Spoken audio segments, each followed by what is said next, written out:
Thank you and good afternoon. I think this morning we talked about the need to tell stories. So, 15 months ago, we set off across the sea to come back to Wales, or back to the mother country, and we started this adventurous journey.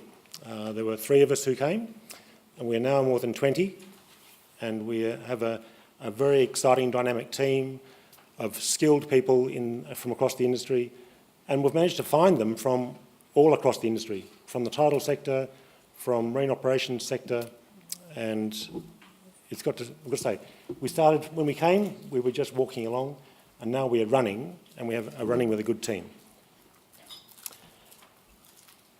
When we came, we had a dream of doing something a bit like this. It is now becoming a reality. So we're well progressed down the pathway of our 1.5 megawatt project in Pembrokeshire. So we've gone through stage gate 2. We've ended up with a device looking it's a steel structure in this case, rather than the concrete one we talked about when we first came. We are putting on 4 cells. These cells are removable at sea, and we have a PTO cell, so an air turbine and generator. The device is floated to site, so we'll build at Pembroke Dock with cells assembled from components sourced around Europe. The main structure will be fabricated at Pembroke Dock and then floated to site and submerged onto the seabed at a depth of around 12 metres. And the idea of this, we are not as advanced, of course, as tidal. So we're going to move through the TRL 6.7, which means we're demonstrating at full scale in the open ocean environment. And this is, I guess, technology validation or product validation, so we can then move into projects. Some of the things we've been doing, we've built ourselves a test tank at Pembroke Dock. This is the membrane, which is the heart of our system being tested. So this is a 1/3 scale membrane, and we can run the membrane through its working cycle and check the performance, check the way we've terminated the membrane, check the way it seals, doing some fairly clever photogrammetry so we can evaluate the stresses in the membrane right through the cycle. So we're doing some valve design and testing in Bristol. So this is the valving system that basically converts the air being pumped by the cells into a regular flow through the ducting and turbine. And we've built a 1 to 2.5 scale turbine down in Lisbon, and that's being tested right now. Fairly conventional technology. So the really new part, which is coming out of all this, is the membrane itself. And we've gone through several iterations of design around this, and it's challenged the manufacturing sector to produce what we require, but we've identified a good supplier, working very closely with them, and we can see a solution coming through, which is great. Okay, so that's the main thing, but the sector, I think the topic for discussion in this group panel discussion is about achieving low LCOE. And so to achieve that, you need low-cost structures, and we feel we've addressed a lot of that requirement in terms of you need low cost of capital. The wave farm itself must be low cost, so you need to use simple structures, and we think we're well on that path. You need to have low-cost servicing, and we heard from the team in the previous session about low-cost vessels, low-cost interventions being very important, and we've designed our system around small vessels, using small vessels, so no major mobilisation required. All the modules can be changed at sea with small vessels. We've gone from a modular system, so I showed you there at the start, 4 cells attached to the structure. We can increase the number of cells, we can increase the length of the device, we can put 2 arms on the device as well. So we can scale up the power output very quickly or very easily using the same base module. And I guess to achieve low cost, you need to be able to tap into high volume manufacturing.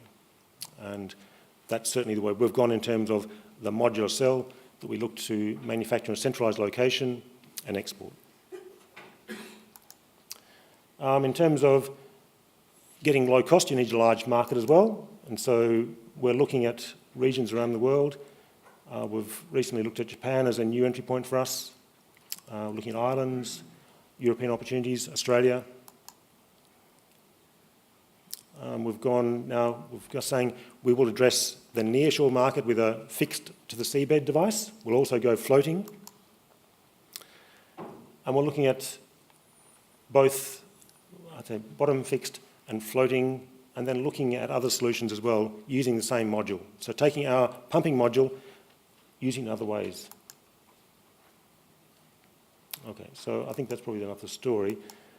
Just in terms of our core component, the cell module, it goes to smaller devices near shore.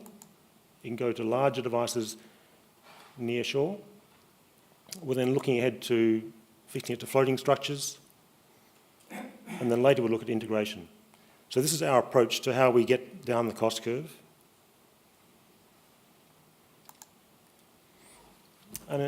So back in 2016, we did a feasibility study for a wave farm in Portugal, 60 megawatt. So right now we are going through the process of re-evaluating all those initial assumptions around costs. And I guess it's reaffirmed what we thought, but also from the learnings we've seen that we must scale up. 1.5 megawatts is a good starting point, but we need to be going to 3 megawatts if we're going to start getting the cost down. And fortunately, our system is scalable, so we can go down that curve. One of the other big factors affecting this cost is the cost of capital. And today, we have to be, if we're going through a project, we need to achieve that, well, let's say, project finance costing will be high initially. We'll need to get down to reliable energy production to get that cost of capital down to achieve the required LCOE. Okay, one of the topics we're talking about today is what's the opportunity for wave power in the UK? I mean, I guess I'd say it's a huge opportunity in the UK. Great sites, big investments being made already in infrastructure. The issue is, and that was we talked about this morning, was that at the moment, there's no clear revenue stream for us. There's no clear grant scheme going forward.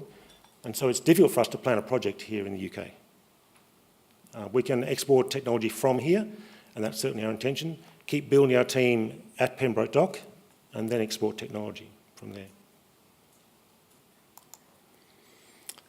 So, I mean, around the export side, we look to export technology, engineering services. We'll also look at the opportunity to export the modules for final assembly at the project sites. And I guess to that end, the next step for us is a project in Lanzarote, and this will be a 4 megawatt initially. The grid consent is for a 4 megawatt site in Lanzarote, and so we're looking forward to going from the product demonstration right now, starting the consenting process for this site right now, so we can fold the company from phase one of technology demonstration and validation through to a real commercial project. Okay, and just in terms of acknowledgement, we wouldn't be here without the Welsh Government support, without the EIDF funding, and the backing of our investors. But we are here, and because of that, and it's been a great outcome for us. And just a bit of a plug as a last minute, we're holding a technical challenge, so any of you people who feel as though want to understand what we're doing and think about how we might exploit our technology, do it in a better way, come down for a challenge weekend. Okay, thank you.